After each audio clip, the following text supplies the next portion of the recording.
creation of the universe. Within the Quran, God addresses the question of belief directly to us. Through a series of questions appealing to our rational thought, we are asked to ponder on the origins of our lives, not as scientists or philosophers, though they are of course welcome also, but as people who have faculties of reason and critical thinking. To engage us intellectually, God presents a number of reasonable explanations of how everything came into existence. Or were they created by nothing? Or were they the creators of themselves?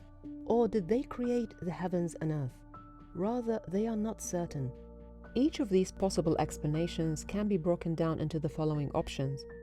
We were created by nothing. We are self-created. We are created by something self-created. We are created by something uncreated.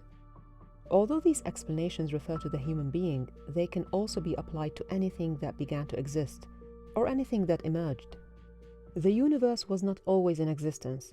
It once began to exist. There are many arguments to support this notion. For instance, there is philosophical, mathematical, and empirical evidence to support the universe once having a beginning. Since the universe had a beginning, the possible explanations mentioned above can be adapted into the following options. The universe was created by nothing. The universe was self-created. The universe was created by something created. The universe was created by something uncreated. The universe was created by nothing. This is the first option. To define our terms, nothing is the absence of all things, be that matter, energy, material or non-material objects, or any causal condition.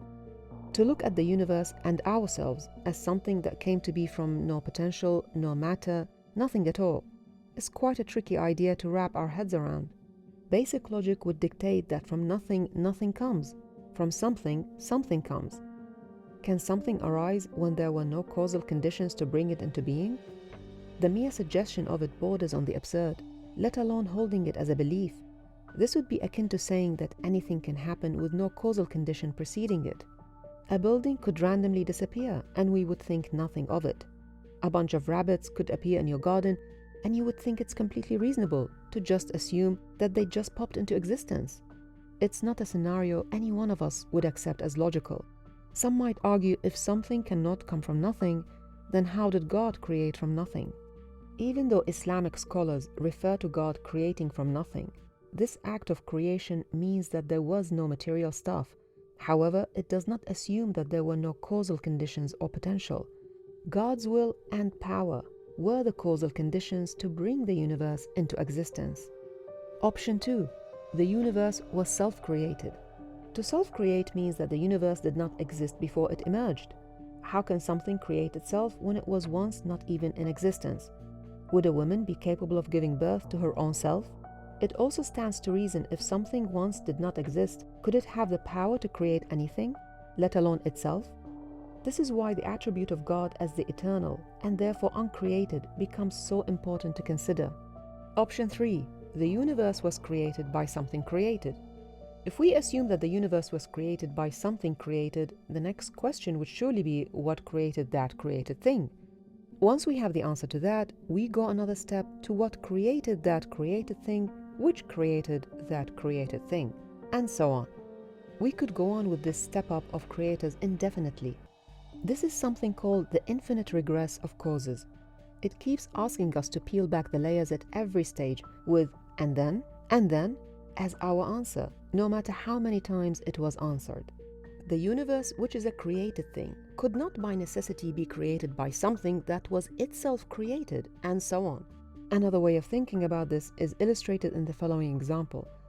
Imagine you want to walk into an office building. The security guard says you can't enter as he needs to get permission from his manager. And the manager says he needs to get permission from his wife. The wife says she needs to check with her cousin, and so on forever. You will never enter the building in that case. There has to be someone that gives you permission to enter without depending on anyone else. In other words, there has to be a first cause, which is uncaused.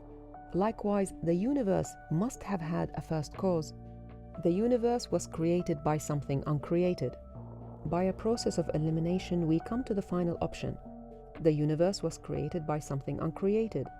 Considering the previous option, that there cannot be an endless chain of temporary causes, then we conclude rationally that the beginning of existence started with something independent and uncreated itself. If finite things exist, then they came to be by something which always existed. As one of his most defining attributes, God tells us that he is not created, nor is he similar to his creation in any way. He is the first with no beginning, and the last without end, as well as being the eternal.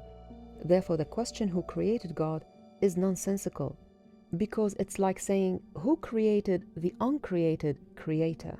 He is the first and the last, the outer and the inner. He has knowledge of all things.